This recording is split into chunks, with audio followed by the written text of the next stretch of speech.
This is The Rainy Season by Tobias S. Buckle. I chose to read this story because it has a kind of an interesting concept, one I've never heard before. So this is The Rainy Season.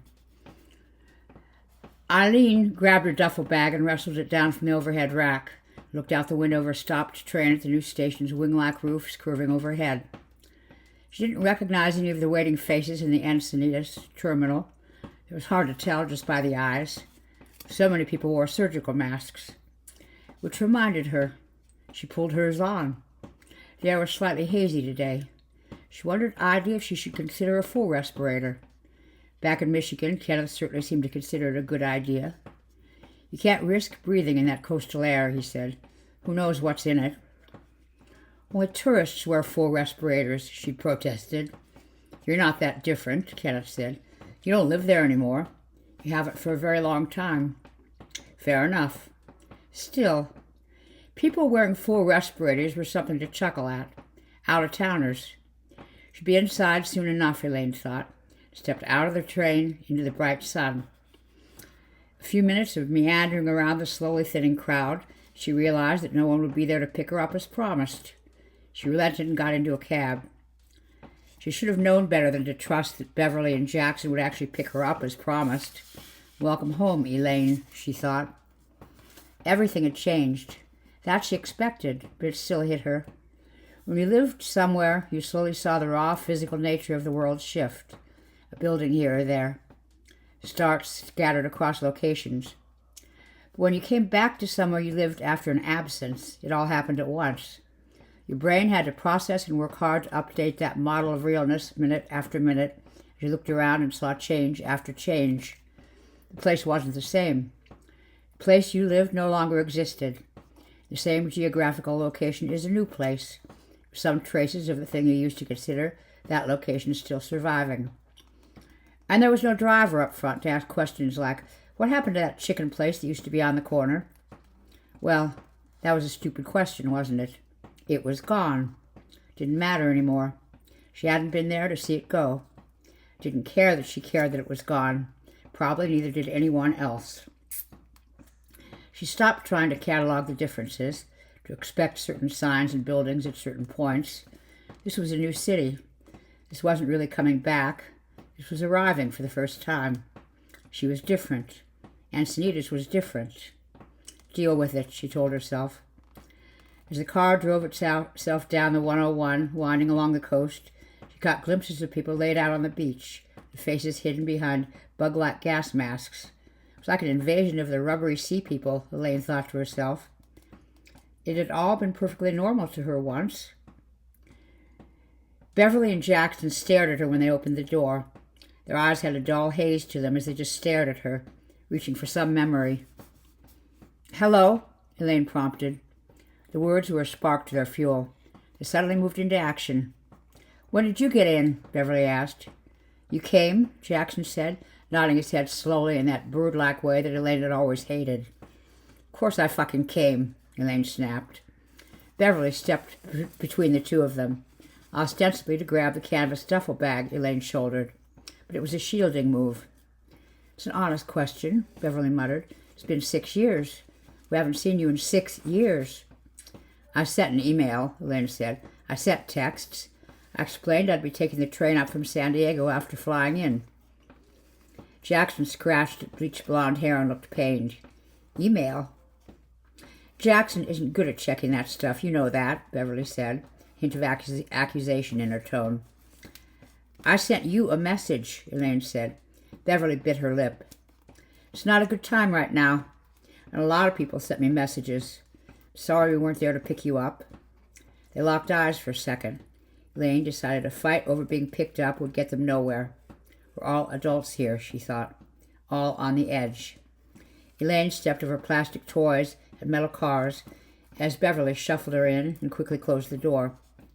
We weren't expecting you. Tomorrow we can put together the bunks for the kids. They're already in bed, though. I don't want to wake them up. Unless you want to sleep in. Elaine shook her head and looked down the tiny hallway. No, she said quickly. No, the couch is fine. She'd left home in the silent, groggy morning hours. Crisp fall air and the smell of coffee. Quiet kisses goodbye and feelings of something like a red and dead leaf spinning slowly as it wafted to the ground. She'd been balled up tight inside for the whole trip, getting tenser as she got closer to the coast. Now she was a spring-tight wad of self-control as she put her bag down next to the couch. I could get a room at a hotel. Oh, Jesus Christ, Beverly snapped. I'm sorry we weren't ready for you. I'm sorry we don't have a room yet. I can go get the kids up. Bev, Jackson pleaded. Bev. Elaine sank onto the couch. The couch is fine. I've been in cramped seats all day. It's just fine. I just need to wash my face. Beverly hovered over the couch and then banked off toward the kitchen to angrily clean up. Through the cutout in the wall, Elaine saw several carefully wrapped casseroles, lots of other plastic dishes. Offerings from neighbors. Food to get you through a hard time. The house reeked of melted cheese and pasta. In the toothpaste and hard soap-encrusted bathroom, Elaine pushed aside shaving gear and cologne to perch her old leather travel bag on the marble sink top so she could wash her face and brush her teeth. She looked in the mirror, past her flyaway hair, into the room on the other side of the hall. The door was open. An old plastic rocking chair anxiously leaned forward in the late evening light. Elaine stared at it until she realized she'd stopped brushing her teeth. That absence, the lack of something in the house, kept pricking the back of her neck. An empty rocking chair. One of her favorite spots had always been the deck. They were close to the edge of the state park. Everything had been built up around them. The richer folk carving elaborate space out so they could have their ocean views. That ancient little beach house creaked on. If you looked straight ahead and paid no attention to the noise, it was you, the rocks, and ocean going on forever and ever. The sun glinted over the gray surface. Elaine scratched at the end of her gas mask and slipped it up to sip coffee. Jackson joined her, slipping in right next to her. Didn't think you'd be up this early, he said. Jet lag and all. The couch is shit for sleeping on, Elaine said. My back is twisted. I barely slept. She'll get you in a real bed tomorrow. Doesn't matter, Elaine sighed, the sound louder than it needed to be, thanks to the mask. It isn't important. Jackson nodded. She's real angry. I know. 6 years. I'm sorry. It wasn't easy. I never fit. I forgot to call. Then it felt like it would be awkward if I did. Then it got easy to not call, because I wasn't here, and I didn't have to. That's not why she's angry, Jackson said softly. Elaine heard something in his voice that signaled that she needed to pay attention. Jackson had always been more in tune with Bev. It felt like he needed to say something she should listen. It's the will, Jackson said. What about it? He rubbed his forehead, tapped his feet, avoided her eyes. You didn't come back because of the will? I haven't seen the will. Damn, Jackson. Haven't even thought about the will. Elaine put the coffee down on the deck. Never even wondered about the beach house? Jackson looked around. Figured it was Bev and you. You moved in with him. Made sense to her. After she'd legged it for the Midwest, she figured she'd all but divorced her own family. They'd raised her, but they weren't really blood. She hadn't expected anything. Jackson shook his head and looked down between the slats of wood at the sandy ground below. Nah, he snorted. The old man left it all to you, Elaine. Elaine suddenly felt like she'd had the world yanked out from underneath. The fuck? All that's left in the house is the house and a few dollars in savings, but he left it all to you. She stared at Jackson. Why? He shrugged bony shoulders. Figured you'd be the more mature one. Will says you get to decide what's done. I think he was never really happy about the fact that we both had to move back in. Elaine pulled her knees up to her chin. She didn't want to have to think about what happened with the house, or what to do, or what was fair. Bev isn't mad, she's scared, she whispered. Jackson said nothing. The door to the deck slid open with a loud thunk. Bev stood in the frame, one of her sons in one arm, half dressed in black, clip-on bow tie dangling from his neck. Are you my aunt? He asked loudly. We don't have much time, Bev said. Haynes says the storm's going to hit soon. We need to get to the lagoon or it'll be canceled. Elaine stared for a moment at the formal tux on her nephew, and she struggled to remember the 5-year-old's name. Wow. She'd really yanked the string and bugged out, hadn't she? No standing bridges left. Alex, she thought. His name was Alec. Wear something nice, Bev warned them both before retreating back inside. Elaine looked out to the ocean and saw darkness on the edge of the horizon. She hadn't bothered to check the weather report. The edge of the storm hit in the middle of the ceremony. 3 men in their 70s had turned up to pay their respects, wearing bright floral shirts and baggy pants. They stepped forward and fondly remembered out loud the old days and surfing off the coast, late nights on the beach, driving up and down the coast, offshore fishing. It was a litany of familiarity. And before Beverly, Jackson, or Elaine could step forward, it began to rain. Elaine pulled the mask out of her purse and fastened it over her face. Jackson looked up at the clouds and stuck out his tongue. Beverly slapped his hand. "Empty the ashes, Jackson. We need to leave." "Alex, do not imitate your uncle." "Alex, of course. I've been 1 letter off."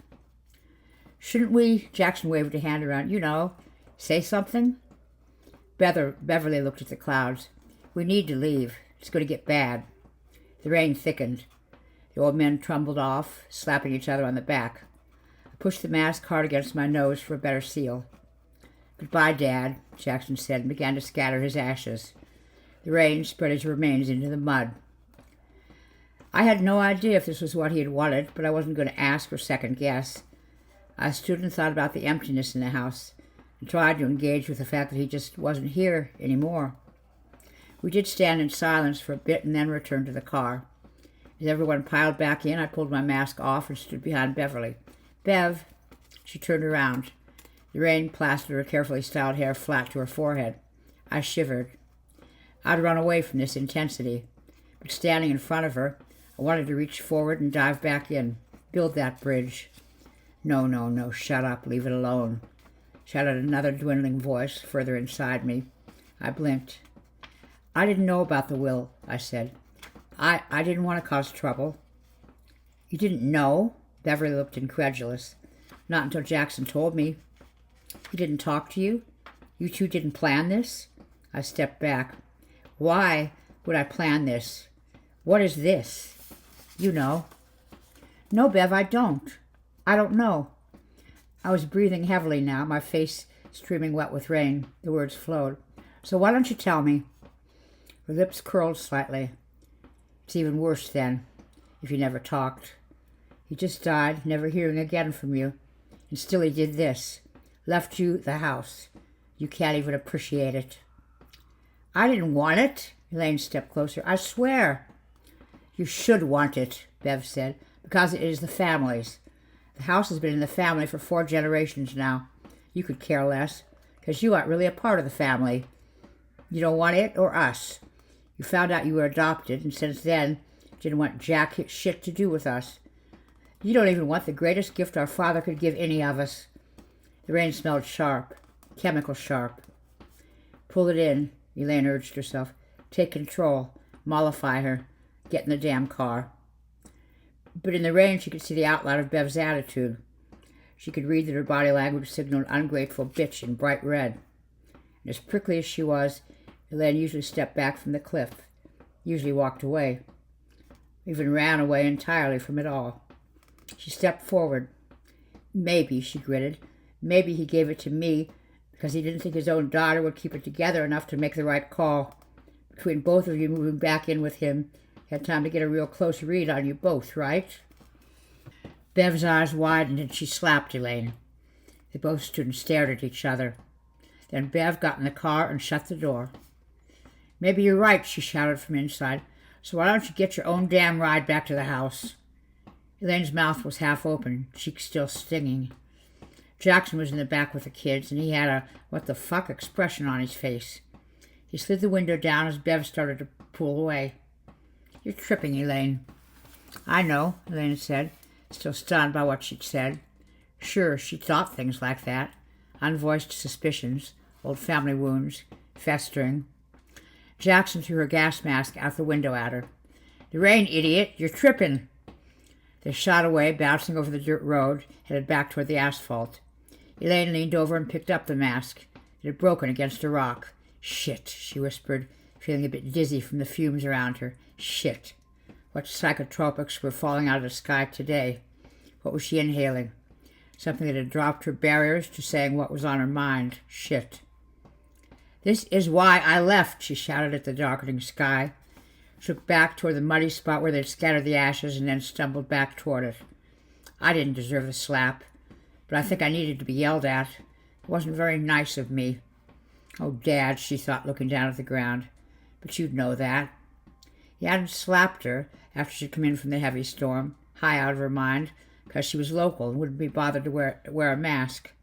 She laid it all out there, called him a deadbeat loser surfer who'd been lucky enough to be given a house so he could burn out slowly by the beach, and more. The stuff ambitious young people say when the light in their eyes was still unbridled and unblunted by the wider world. Loser. Elaine started to cry over the mud. "I'm sorry I didn't call. I was too damn stubborn." She could feel the storm eating at her from the inside, dissolving through her skin, her leaking eyes. "Elaine?" Her fingertips tingled as the rain lashed at them. "Elaine!" She held them up in the air as the wind slapped at her jacket, tried to rip it away from her shoulders like a desperate lover. Hands grabbed her shoulders and twisted her around. She stared at the man in front of her, without understanding for a moment that she was looking at a face, weathered and leathery, with gray-green eyes and faded blonde hair. "Elaine," he said again, "you shouldn't be out in this. We need to get to shelter." "I recognize you," she said, dazed. "You look familiar." "Haynes," he shouted over the increasing wind and rain. The sound of droplets striking the mud and puddles was overwhelming. Thunder cracked. The road split itself apart with light and faded back to normal. "Haynes," Elaine said. He'd taken off a mask, which he now slid over her face. He steered through the mud. His shoulders were firm. She hung on to them, a stable foundation in the gusting winds. "Why are you here?" she asked. "Used to come out here drinking with him and your brother," Haynes said. He steered her into a strange-looking car with giant wheels. "Though we weren't supposed to. They liked having me along. I could tell them what best to buy to go with the rain." Inside, once the doors shut, the wail of the storm muted, Elaine found a curious calm. There was space to think as the effects of the storm trickled down through skin contact and deeper into the space under her skin. She looked out at the gray darkness and wet. Chemicals. She remembered when the rain had started causing side effects, people started analyzing it, realizing that the genetically engineered organism let loose to gobble up the miles of plastic trash floating in the Pacific somehow gotten signals crossed and instead began pumping out a cocktail of modern pharmaceuticals before they were sucked up into the clouds. Or maybe that had even been on purpose. Conspiracy theories always had seemed silly. Right now, staring out the window, nothing seemed out of reach. Haynes got in, exposing the inside of the car to the maelstrom outside. "This is intense," Elaine told him. She probably needed to go to the emergency room, but then she remembered something. "You're Haynes," he laughed. "It's intense for me, too, and I'm used to it. Yes, I'm Haynes." "The weather guy." He smiled at her. "Psychopharmacological weatherman, yep." He started the car, and they bumped along the sand and mud, balloon tires carefully moving them along. "I was going to turn back when I saw your sister whip past, and I saw you standing there in the rain. The storm's going to get worse." "Worse?" She couldn't imagine worse. "There's a microburst about to hit," he said. "We should take shelter." "You can tell that?" She was suitably impressed. "I thought you were just sensitive to what moods the storm would bring. What is this one going to bring?" "It's an MDMA riff," Haynes said. "What?" There was a low-pressure front of a very mild hallucinogenic at the start, maybe some feel-goods. Now there's some other contaminants. It's basically raining ecstasy right now. I don't know what's coming in the microburst. That's why I want to take shelter." "You don't know?" He looked at her and grinned. "Storm's too big, too complex. It's passed over huge chunks of the ocean out there. Could have picked up anything. Might have picked up a little of everything." The road back was washed out. Haynes eyed the muddy water sluicing past the dip, guardrails buried under the chocolate milkshake of flood, then shook his head and turned them around. "This would be a horrible place to die," Elaine said. After all the work I did leaving and building a life in Michigan, I still end up caught by a storm here in Cali." "There's a small welcome building up here with some exhibits inside," Haynes said. "As long as we reach it in 5 minutes, we're fine." They think I'm stuck up and unhappy, Elaine told him. Bevan Jackson. They think I stayed away because I'm dry and hiding. The truth is, I'm on a mission. I'm focused. And I'm happy back there. I run my own goddamn business, and it's going well. They don't understand that people who know what they want are on a mission for it. They're in good shape. Jackson doesn't think you're unhappy, Haynes said, veering off down a gravel road as debris struck the side of the vehicle. He was like Dad. He was good to me. He just wanted to live on the beach, leave people to be themselves. Haynes smiled, tan skin creasing in the corners of his eyes. And there's something wrong with that? No. She didn't think that anymore. She knew that was just a way of knowing what you wanted. I used to think they were directionless and didn't have a fire in them like I did. But it's a different fire. Haynes nodded and wiped greenish-tinged water away from his forehead. Why'd you leave? No one would ever talk about it. He looked over at her. Some of us missed you. Haynes missed her? He lived 4 blocks down and been a year behind. She barely remembered him as one of Jackson's beach buddies that wandered in and out of the house. There'd always been other itinerant friends Jackson adopted, living on his floor or passed out on the deck with a blanket. I was offered a buyout, Elaine said to Haynes. What? A buyout? Someone wants to give me millions to sell my business. I didn't know you had a business. They stopped in front of a stone building with overhanging terracotta eaves. I built an intellectual property rights firm that manages off-brand three-dimensional plans for desktop printers. Haynes looked over at her bemused. Are you going to sell? Elaine looked out at the sheets of pelting rain. I don't have a fucking clue. But it was nice to let that secret out into the muted space inside the vehicle, where the words could settle into the soft plastic of the dashboard. Made them real for the first time, instead of a secret ghost following her that even she hadn't acknowledged. The visitor center was locked down, so Haynes came back with a crowbar and broke the lock as the storm seemed to double and then triple in intensity. The entire world smelled like the back of a pharmacy now, suffocatingly chemical. She stepped inside the protected air of the center, protected by stone walls. Clean air felt like a vacuum sucking her lungs out. She coughed and staggered, held on to Haynes. Haynes, she asked in the dark once he shut the solid wooden doors behind them, did you really miss me? The idea that the historical absent space she tried to create still had some reach surprised her. Haynes looked down at her. Of course. You had a fire. Energy. Purpose. Purpose?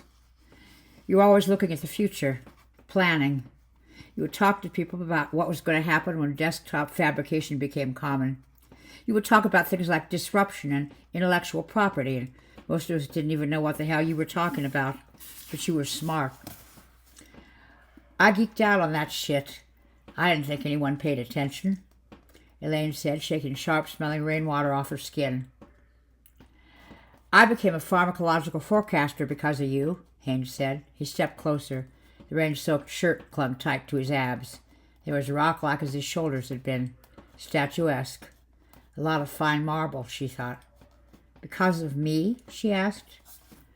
There were zones here, she realized. The world. And inside of that, the town around them. The storm. Inside the storm, the visitor center. Inside the center, they just stepped forward into a tiny little world that just contained the two of them, dripping wet. Made sense that they'd end up here, she thought muzzily. They'd affected each other before she'd attained escape velocity and gotten away. Now she was back. Closer and closer. The center spinning around them both. She reached up and kissed him. Their tongues sparked with what felt like leftover lightning. She grabbed his shirt and ripped, and the tearing sound continued, gathering in tone and intensity. The entire room shook. She staggered back and looked up to see the roof peeling away. Invaders from another world descended with flashing lights and machines and ripped them apart. Elaine held onto his hand as hard as she could, but didn't have the strength. Haynes! She threw up all over herself and pulled at something jabbing deep into her forearm. Machines beeped warnings. Something pricked her. Elaine sighed and rode out into the ocean, letting herself spin slowly in circles, dissolve into the foam of the receding waves. She burbled happily as she spilled between the grains of sand. The sun cut the room into brightened shadow, and Elaine blinked. A half-eaten breakfast tray caught her attention. Had she eaten that? Her memory skipped and warbled about like a flock of happy starlings. Oh, thank God, Bev stood up and walked over. You overdosed on the storm. They found you and Haynes sheltering in the visitor center. She looked like walking guilt. Elaine wanted to believe that. Then, who decided to come down to the funeral when she'd abandoned the family? Who had decided to do that to avoid a hard decision? And it didn't really matter, did it? Elaine took a deep breath. About the house. Bev waved her. Quiet. The storm took it. What? Was it that bad?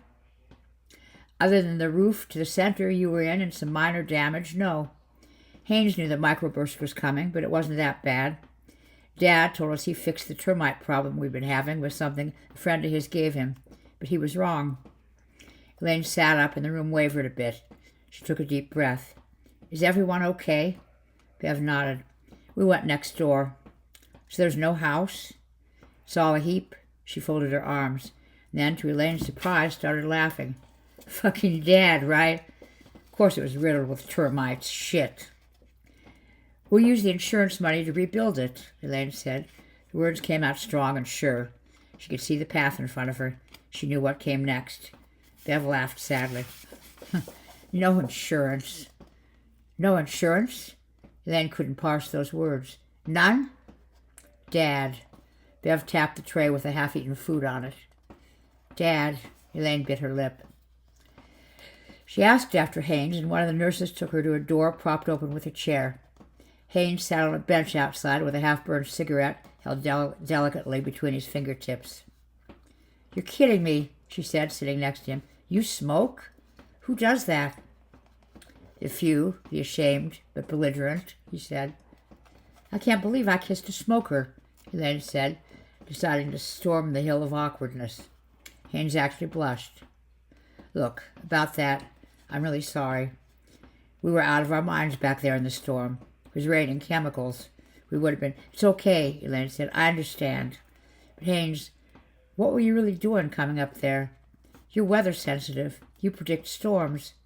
You weren't all that close to my family. He dropped the cigarette and stubbed it out with the tip of his hospital flip-flops. I was doing the whole what-if thing, he admitted. For so long I had this image in my head of what you would become, based on a sort of idea I thought I had of who you were.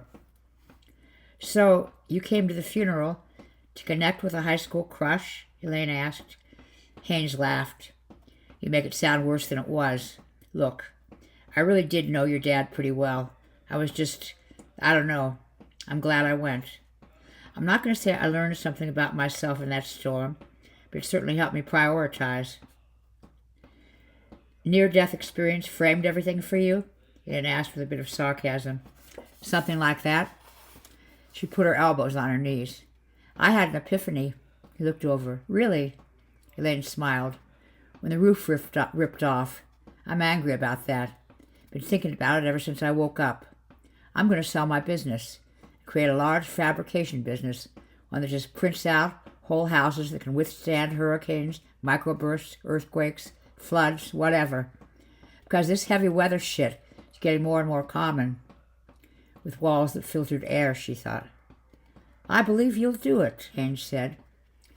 I don't need to tell Bev I'll use the money I make off the sale to rebuild Dad's house again for us. You thinking of staying? Haynes asked. No. She looked at him, answering a question he hadn't voiced. I have a life back where I came from. A life I love. A whole world. But I want this to be here. It should be here, you know? A tiny trace of disappointment flicked across his eyes, but he understood and nodded. It'd be nice to have the old beach house in some form still up there. The rich folk hate it. She laughed. That'll be half the fun in rebuilding it, more or less like it was. He stood up. Elaine did too, crinkling her nose at the acrid smell of smoke on him. You want to leave by tomorrow afternoon to get home. In the afternoon, there's an 80% chance of stimulants. You'll need that after your overdose. She smiled. Thanks, Haynes. She hugged him. Impulsive but happy, he walked inside, not looking back. For a moment she stood out there in the dry heat, looking around at the parking lot and a set of alien-looking palms. And it was time to move and go back inside to be with her family again, really, for the first time since she'd left.